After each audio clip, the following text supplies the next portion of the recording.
أول مرة أحس بالخذلان مع النادي الأهلي، ومش بس عشان خاطر التعادل، لكن عندي كام علامة استفهام مش لاقي لهم إجابة. يعني إيه تريزيجيه أساسي كل ماتش وهو بيضيع 30 فرصة عشان يجيب جون؟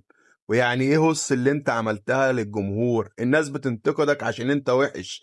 يا تريزيجيه والله أنت وحش وطماع، وبتطمع بالكرة ومش بتباصي لحد، وبتضيع 30 فرصة وبتضيع مجهود فريق بحاله. عشان انا لما انتقدت تريزيجيه لما رجعوا تريزيجيه وقلت يعني ايه تريزيجيه يرجع الاهلي، 30 واحد طلعوا انتقدوني. يا جدعان والله طماع، والله طول ما هو هيبقى موجود هيفضل مدمر الفريق، ما بيلعبش كرة لحد. لازم يبقى هو النجم وانا النجم وانا اللي هجيب الاهداف، وخد بقى 30 40 فرصة عشان تجيب جون. ده انجي وبجد. يعني ايه زيزو ينزل يلعب اساسي وهو مصاب؟ يعني ايه زيزو يبقى متصاب في الاحماء وبرضه تصمم تلعبه اساسي؟ وبعدين لما تتسأل لعبته ليه وهو متصاب تقول لا ده اصل هو اللي قال لي ان هو كويس وهو عايز يلعب. مش فاهمها بجد والله العظيم. انت تسببت ان لعيب من اهم لعيب النادي اتحامل على نفسه، وبدل ما كان هيقعد ماتش لا خد لك شهر بقى، زي ما الاطباء قالوا ان زيزو ممكن يبقى غايب عن النادي الاهلي شهر، ماتشين 3 مش هيلعب. ده غير لاعبين مش مقدرين قيمة التيشيرت اللي لابسينه.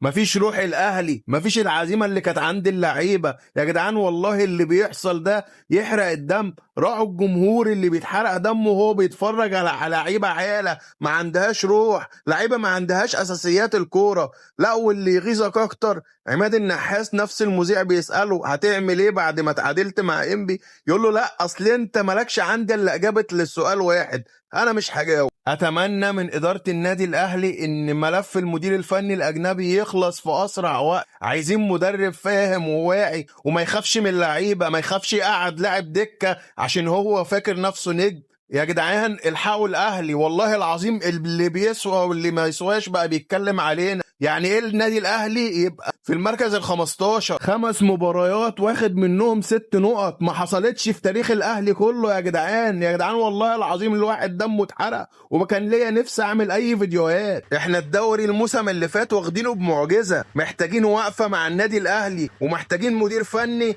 يرجع الروح للعيبة ويفوق اللعيبة. الكابتن احمد شوبير طلع يقول لك انا محروج اعرض جدول ترتيب الدوري. النادي الاهلي كبير وعظيم وهيفضل كبير وعظيم، وجمهوره اعظم جمهوره في ظهره دايما، وما يستحقش منكم كده ابدا.